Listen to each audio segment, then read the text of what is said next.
ரீசெண்டாக Korean serial ஒன்றுத்துலேருந்து ஒரு scene பார்த்தேன். இந்த ஹீரோயின் வந்து கோமாலேருந்து எழுந்துக்கிறாங்க. எழுந்துக்கும் போது அவங்களுக்கு ஒரு பவர் வருது. என்னன்னா, எதிர்க்க வரவங்க மேலே வந்து ஒரு ஹார்ட் சிம்பிள், அது பக்கத்தில் ஒரு நம்பர். அவங்களுக்கு எவ்வளவு இவங்க மேலே கேர் காமிக்கிறாங்கங்கிற குறிப்பிடுறது அந்த நம்பர். ஸோ முன்னாடியே பாய் ஃப்ரெண்ட் உட்காந்துட்டு இருக்காரு. பார்த்தா அந்த ஹார்ட் சிம்பிள் பக்கத்தில் 9ன்னு இருக்கு. இவங்களுக்கு ஒரே சந்தோஷமாயிடுச்சு. அப்பா, என் பாய் ஃப்ரெண்ட் எவ்வளோ லவ் பண்ணுறான்னு 9 out of 10 இருக்கு அப்படின்னு.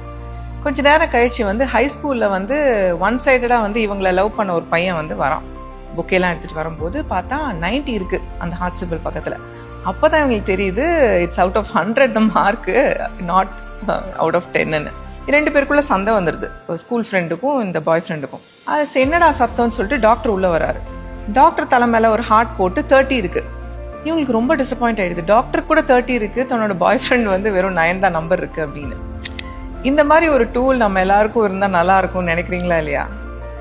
ஆக்சுவலி வந்து கடவுள் வந்து நமக்கு யார் நல்லது செய்கிறாங்க, யார் கெடுதல் செய்கிறாங்க, யார் நல்லவங்க யார் கெட்டவங்கன்னு கண்டுபிடிக்கிறதுக்கு ஒரு டூல் வச்சுருக்காரு.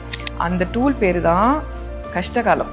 நம்ம கஷ்டகாலம் வரும்போது தான் நம்மளுக்கு யார் இருக்கா, நம்மளுக்கு எதிராக யார் இருக்கான்னு நம்மளுக்கு ஈஸியாக தெரியும். நிறைய பேரோட முகத்திரை வந்து அப்போ தான் வந்து கிழியும். கஷ்டகாலம் நம்ம எவ்வளோதான் திட்டினாலுமே அதை தாண்டி வந்ததுக்கு அப்புறம் தான் நம்மளோட ஆட்கள் யார், நமக்குன்னு யார் இருக்கா, நம்ம யாரோட ஆக்சுவலி டைம் நிறைய ஸ்பெண்ட் பண்ணணும், ப்ரையாரிட்டைஸ் பண்ணணுங்கிறது நமக்கு தெரிய வரும்.